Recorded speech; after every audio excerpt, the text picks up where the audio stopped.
మన వేమడోలు గ్రామంలో సాయిరామ్ గ్రాండ్ అని చెప్పి ఒక రెడీమేడ్ క్లాస్లో ఒక ఉన్నత స్థాయిలో ఒక షోరూమ్ పెట్టి మరి పెద్దలు సుబ్బారావు గారు కానీ మరి సోదరులు గోపి కానీ వారి యొక్క పెట్టుబడులతో ఒక మంచి షోరూమ్ ఇక్కడ వేమడోలు గ్రామంలోనే మరి ఈ గ్రామానికి మరి మణికంఠంలా ఉండే విధంగా కూడా ఒక మంచి షాప్ ఇక్కడ పెట్టి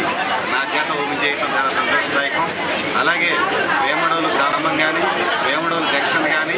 రాబోయే రోజుల్లో మరి పక్కన ఉన్న ఏలూరు మరి సిటీతో కార్పొరేషన్లో కూడా పోటీ పడే స్థితి రాబోయే రోజుల్లో ఖచ్చితంగా ఉంది. కాబట్టి అటువంటి అభివృద్ధి అవకాశాలు ఉన్న ఈ ప్రాంతంలో ఇటువంటి షాపులు రావడం మరి పెద్ద పెద్ద కార్పొరేట్ లెవెల్లో మరి బ్రహ్మాండమైన స్థాయిలో ఇక్కడ